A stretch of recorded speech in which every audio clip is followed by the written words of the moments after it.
제가 사실 소전사 팬이었고 역전다방도 재미있게 잘 보고 있습니다. 제가 이렇게 KFN에 출연하게 될 줄은 몰랐네요. 저한테 수학은 놀이터와 같은 곳이죠. 재미있는 수학자로 기억되고 싶습니다. 브레인 게임의 끝판왕이자 암호 전쟁의 실사판 암호의 독의 세계에 같이 입문해 보도록 하겠습니다.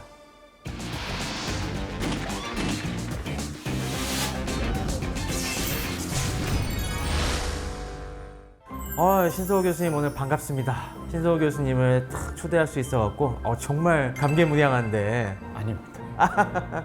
생각해보니까 우리 신서호 교수님이랑 제가 만난 것도 꽤 인연이 있는 것 같아요. 1991년 제가 고등학교 1학년 때도 기억하는데 수학 올림피아드 때 나갈 친구들 여름마다 겨울마다 방학 때 교육을 시키는 게 있었잖아요. 다른 친구들은 다 고등학생들이 대부분이었는데 그 친구는 왜 이렇게 어려 보이지? 라고 했는데 중학교 중1이었습니다. 1학년 그래갖고 중학교 1학년이 뭐 얼마나 한다고 여기 있나 라고 생각을 했는데 웬걸 우리보다 훨씬 더 문제를 잘 풀어갖고 그때 어찌나 주눅이 들었든지 세상엔 진짜 천재가 많구나 라는 걸 그때 새삼 느꼈던 기억이 나요. 사실은 저는 그때 공부했던 기억은 많이 나지 않고 열심히 형들이랑 누나들이랑 놀았던 기억이 납니다.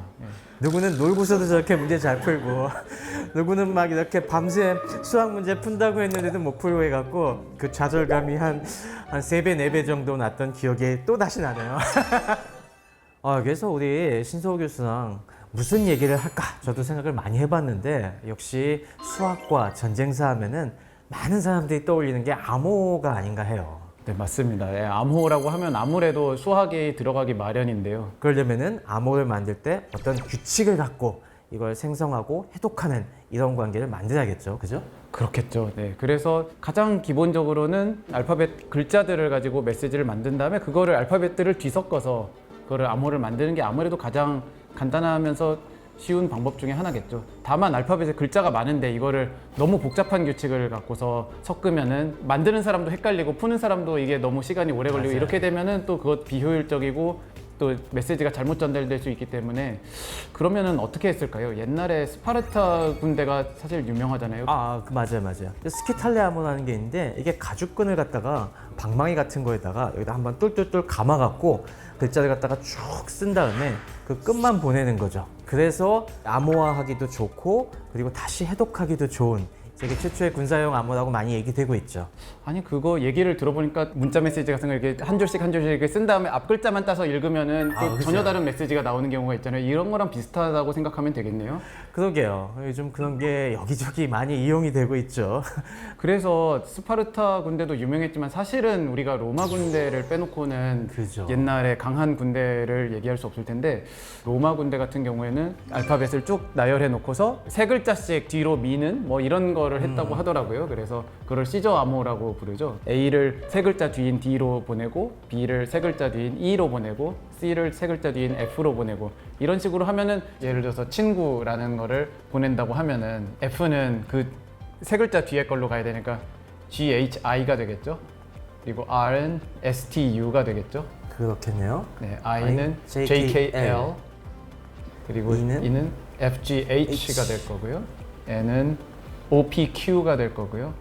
그리고 D는 EFG가 되겠죠. 그러니까 평문이 friend고 나오는 암호문은 이거죠. 이것이 IUL, HQG 이렇게 그렇죠. 나오는 평문이랑 거네요. 이제 이거는 암호가 되고 암호를 받은 사람이 이제 풀려면은 이 정보가 필요하겠죠. 이제. 이 K라는 값이 필요하다. 네. 이게 굉장히 간단하긴 한데 사실 요거는 신서호 교수 정도의 IQ면은 어렵지 않게 K를 모르고도 금방 풀 수 있을 것 같아요. 그렇죠. 그래서 2차 대전에 독일군에서 쓰는 암호를 보면은 같은 글자를 써도 같은 글자들이 서로 다른 알파벳에 대응되도록 암호문을 쓰면서 중간에 규칙을 바꾼다면서요. 맞아요. 그게 만들어진 게 바로 애니그마라는 유명한 암호 생성기 플러스 해독기 이런 건데 이걸 복잡하게 만드는 방법은 이 더해주는 숫자를 갖다가 매번 바뀌게 하면 되는 거잖아요. 여기 K3처럼 딱 고정이 된 게 아니라 그래서 이걸 많이 쓰는 방법은 우리가 난수표라는 걸 이용을 해갖고 막 무작위로 나열된 숫자들을 많이 갖고 있다가 그걸 갖다가 이번엔 1 더해주고 3 더해주고 5 더해주고 9 더해주고 이런 식으로 계속 바꾸는 방법이 있는데, 그래서 그걸 기계적으로 계속 여기 더해주는 숫자가 바뀌게 만들어준 게 바로 그 애니그마 암호 기계인 거죠. 그래갖고 독일은 맨 처음에 야, 이걸 갖다가 전통적인 암호 해독 방법으로는 못 풀겠지 라고 자신을 하고 있었는데, 결국은 영국에서 해독하는데 성공했죠. 그걸 깨는데 굉장히 공헌을 세운 유명한 분이 앨런 튜링과 맞아요. 뭐 다른 수학자들이 있는데, 사람의 손으로는 할 수 없는 그런 해독 작업을 기계화시켜서 해결한 굉장히 유명한 사례로 알려져 있죠. 그래서 결국에 독일의 애니그마 암호가 샅샅이 털림으로써 그 당시 독일의 유보트 작전이 아주 뭐 만천하에 노출이 되게 되고, 그래서 연합국이 결국에 유보트와의 전쟁에서 승리를 할 수 있게 되면서 정말 그때 충격이 컸던 것 같아요.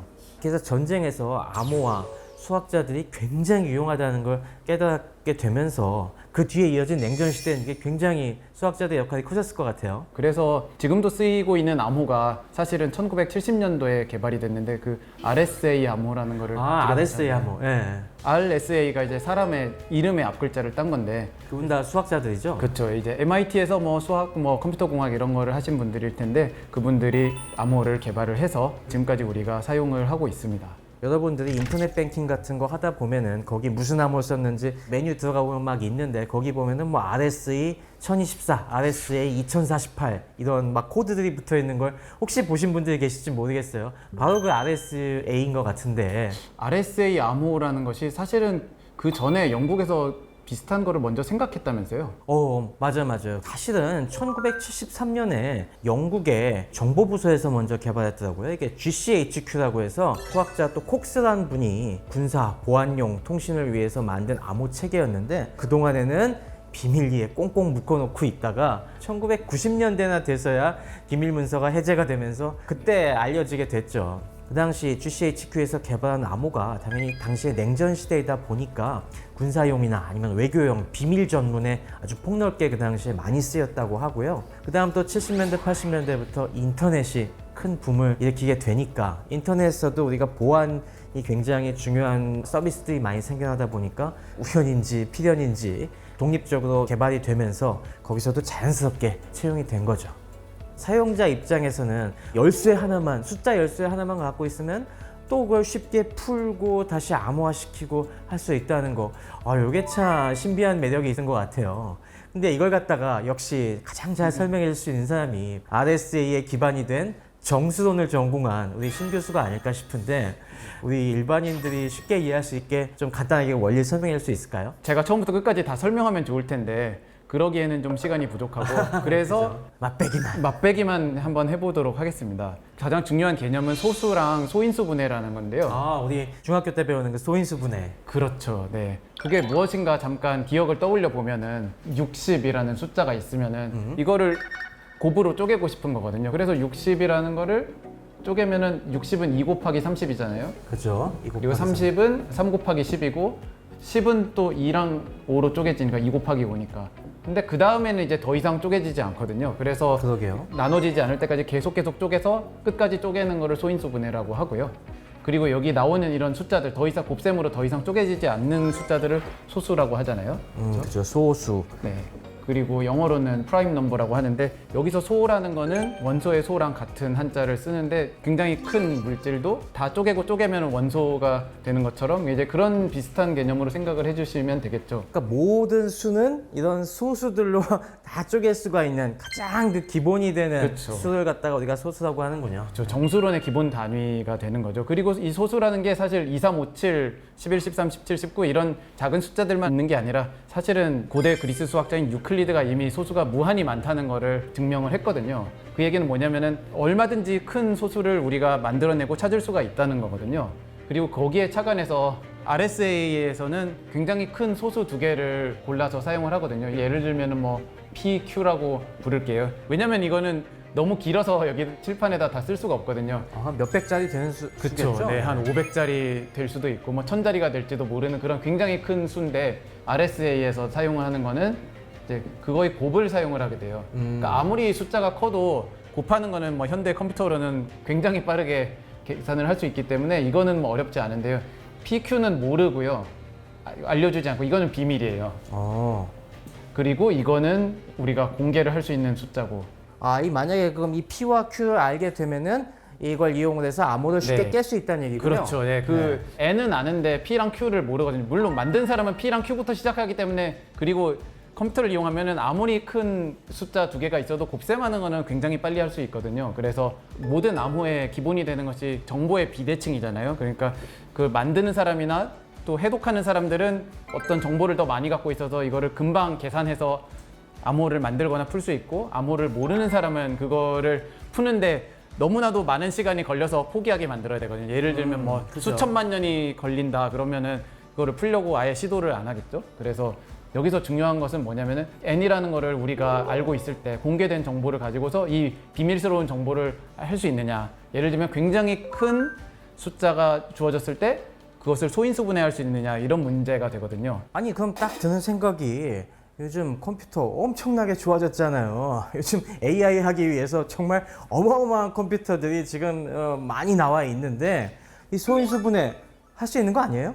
그러게요. 나눠보면 되잖아요. 그렇죠. 원칙적으로는 가능하죠. 이제 1에서부터 시작해서 N까지 이렇게 모든 이나눠보고 숫자로 삼나눠보고 다 나눠보면은 네. 뭐 그거보다 훨씬 효율적인 방법들이 있긴 하지만, 다만 우리가 아무리 요즘 컴퓨터가 좋아져도 숫자가 한 1000자리쯤 되면은 이게 어마어마하게 시간이 많이 걸려서 우리 일생 동안에 풀 수 없는 문제거든요. 아직도. 우리 일생이 걸릴 정도로 그게 많이 걸려요? 그렇죠. 예를 들면은 1977년에 사이언티픽 아메리칸이라는 잡지에서 129자리인가요? 그 정도의 숫자를 주고서 그거를 소인수분해하는 그런 문제를 제시를 했었죠. 지금 여기 나오는 게 129자리 고 숫자군요. 예. 그래서 이 129자리 숫자는 1994년이 되어서야 사람들이 진지하게 도전을 하게 됐는데요. 그럼 문제가 나온 지 17년이나 돼서 네, 한참 후죠. 지금처럼 컴퓨터가 좋지는 않았기 때문에인지는 몰라도 전문가들 한 600명 정도랑 그다음에 컴퓨터도 한 1600대였나? 많이 동원해서, 그래서도 8개월이나 걸려서 이 8개월. 소인수분해 문제를 풀었다고 해요. 지금 관점에서 보면 물론 그 129자리 정도는 아마 금방 해결할 수 있을 텐데, 자릿수가 커지면 커질수록 소인수분해라는 문제를 해결하는데 걸리는 시간은 어마어마하게 많이 늘어나거든요. 그게 기하급수적으로 푸는데 걸리는 시간이 늘어나는 거군요. 네, 그죠. 그러니까 지금 우리가 쓰고 있는 RSA는 이거보다도 더 큰 N을 갖다가 어마어마하게 자릿수가 많은 N을 이용하는 거잖아요. 그래서 RSA 2048이면 아마 십진수로는 한 600자리가 넘을 것 같은데 네. 그 정도면 뭐 거의 몇만 년 걸리겠네요, 그러면? 그렇죠. 그래서 아무리 좋은 그런 알고리즘을 써도 적어도 지금 우리가 사용하고 있는 슈퍼컴퓨터로는 해결이 안 되는 그런 문제이기 때문에 우리가 아직까지 보안을 유지하면서 RSA 암호를 사용하고 있는 거죠. 다만 요즘 화두가 되고 있는 그 양자 컴퓨터를 이용해서 그것을 실용화하는 데 성공한다면은 그 RSA 암호가 위협을 받게 된다고 하는데요. 맞아요. 그게 요즘 큰 화두죠. 근데 양자 컴퓨터는 사실 바로 우리 물리학에서 하는 거니까. 그러게요. 물리학 박사님이, 최 박사님이 제일 잘 아시겠죠? 왜 유명한 피터 쇼어 박사님이 양자 컴퓨터라는 게 아직은 없지만은 소인수분해를 기가 막히게 할 수 있는 알고리즘을 먼저 개발을 했던 거죠. 이미 90년대. 그러다 그렇죠. 보니까 이게 어느 정도 시간이 줄어들까라고 계산을 해보니 지금의 슈퍼컴퓨터는 몇만 년, 몇십만 년이 걸릴 문제를 갖다가 불과 몇 분에서 길어도 1시간 정도면 해결할 수 있다라고 이제 딱 예측을 하니까, 근데 그 당시에는 솔직히 에이 이거 양자 컴퓨터 언제 만들겠어, 이거는 그냥 상상 속의 컴퓨터인데 라고 하면서 별로 중요하게 생각을 안 했는데, 요즘 들어와서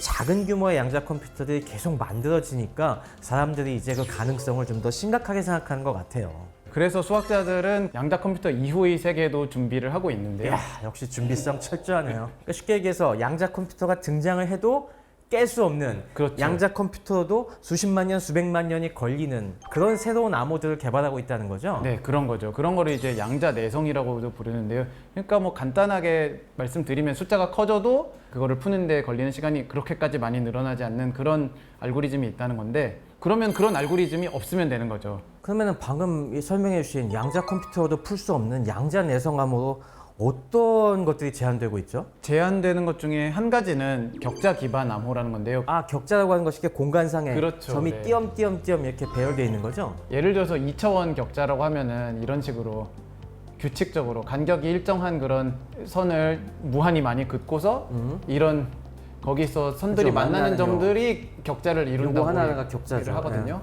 그러면은 여기 격자에서 뭐 하나를 원점으로 잡을 수가 있겠죠? 그럼 그 그죠. 점들 중에서 가장 가까운 점이 어디냐? 뭐 예를 들면은 여기서는 눈으로 보기에도 제일 가까워 보이는 점이 이렇게 6개가 있는데 그 중에 이제 제일 가까운 것의 거리를 측정하는 그런 문제가 있는데 이거는 2차원 격자이기 때문에 우리 눈에도 보이고 쉽게 느껴지는 거지만은 이거를 수학자들은 고차원적인 공간을 상상할 수 있잖아요. 그리고 실제로 그걸 수학적으로 구현을 할 수가 있는데 그러면은 뭐 3차원이 되고 4차원이 되고 이게 100차원이 되고 1000차원이 돼도 100차원이 되고 1000차원이 돼도 비슷한 격자를 생각할 수가 있는 거예요. 수학적인 의미가 있고 그거를 가지고 그럼 1000차원의 공간에서 그 수많은 점들이 있는데 그 중에 원점에서 제일 가까운 점이 어디냐 그 거리를 재봐라 하는 거는 차원이 올라가면 올라갈수록 굉장히 풀기 어려운 문제가 되는 거예요. 이렇게 우리가 2차원은 그러니까 눈으로 봐도 얘랑 가까운 거 얘 이런 식으로 찍을 수가 있지만은 엄청나게 뿌려지면은 어느 점이 가까운지 찾기도 어렵게 만드는 게 바로 그렇죠. 예, 격자가 굉장히 문제군요. 네, 격자를 만든 사람은 보통 그 정보를 가지고 있지만은 그거를 그냥 받아든 사람은 이거 어디서부터 이거를 찾아야 될지 굉장히 시간이 오래 걸리는 문제가 되는 거죠. 이제 우리 3차원 세상에 살면서 4차원 생각하기도 어렵잖아요. 몇천 차원 얘기 나오니까 순간 아득해진 분들이 많을 것 같은데 우리 신 교수님은 그런 고차원의 세계가 이해가요? 기하학을 하시는 분들 중에는 정말로 머릿속에서 4차원, 5차원이 그려지시는 분들이 있다고 하는데 보통 사람과 마찬가지로 저도 4차원을 머릿속으로 상상할 수가 없어요. 간단한 방법이 있는데요. 좌표계를 가지고 생각을 하면은 좀 도움이 되는데 2차원 좌표계는 보통 우리가 XY 좌표계를 이제 학창 시절에도 본 적이 있잖아요. 그래서 2,3이다 그러면은 오른쪽으로 2칸 가고 위쪽으로 3칸 그죠. 가면은 그게 2,3인 점이 나온다. 이런 식으로 숫자 2개로 표시를 할 수 있으니까 2차원이라고 하는 거잖아요. 그래서 3차원이면은 결국은 숫자 3개를 가지고 점의 위치를 그죠, 표시하는 XY, 거잖아요. Z에서. 그렇죠? 이런 식으로 표시를 할 수 있는데 그런 관점에서 생각해 보면 사실은 4차원이라는 게 별 다른 게 아니라 숫자 4개로 위치를 표시할 수 있으면은 그게 4차원이 되는 거고 숫자 100개로 위치를 하나하나 표현할 수 있으면은 그게 100차원이 되는 거잖아요. 그래서 그런 식으로 생각하시면은 뭐 100차원이든 1000차원이든 우리가 가지고 계산을 하는 데는 무리가 없죠. 다만 기하학적으로 우리 그게 공간이 어떻게 생겼는지 상상은 하기 힘들지만 암호를 만드는 데 필요한 계산들은 다 할 수 있는 거죠. 그러니까 공간이 상상이 안 가도 우리 신서우 교수님 같은 수학자들은 1000개의 숫자를 갖다가 머릿속에 딱 집어넣고 이건 1000차원의 점 이런 식으로 생각하는 그 정도 머리 용량이 된다는 그렇게 이해하면 되겠네요. 100 곱하기 100 머릿속에 넣지는 못하지만 우리에게는 컴퓨터가 있으니까 그런 복잡한 계산은 컴퓨터에게 맡기고 그리고 이 외에도 사람들이 여러 가지 양자 내성을 가진 암호들을 생각하고 있는데요. 국내 연구진 중에서도 그 천정희 교수님 팀이 개발한 동형 암호라는 게 있는데 그 동형 암호 자체는 연구하는 연구자들이 꽤 많이 있죠. 하지만 우리나라가 거기서 굉장히 앞서가고 있다고 제가 들었거든요. 제가 들은 얘기로도 이걸 굉장히 또 역시 중요하게 생각하는 데가 바로 국방 분야라고 들었거든요. 국방이라고 하는 거는 항상 10,000분의 1의 가능성이라도 굉장히 심각하게 생각을 해야 되잖아요. 이 양자 컴퓨터를 만들려고 열심히 노력하는 나라들이 미국의 경쟁 국가인 중국 같은 나라들이거든요. 그래서 만에 하나 중국이 진짜 양자 컴퓨터를 먼저 개발하는 날이 오면은 지금 이 RSA 암호가 싹 무력화될 수가 있기 때문에 양자 컴퓨터로도 공격을 못하는 암호 체계로 먼저 지금 교체를 하고 있는데 역시 그 선두에는 미군이 있다. 그런 얘기를 제가 들었어요. 암호를 풀려는 사람과 암호를 지키려는 사람 또는 새로운 암호를 개발하는 사람끼리 이렇게 칼이 더 좋은가 방패가 더 좋은가 끊임없는 싸움이네요. 그래서 하나의 문제가 풀리면 더 어려운 문제를 제시하는 이런 수학자의 자세가 미래를 준비하는 학문이다라는 그 인상을 확 받게 되네요.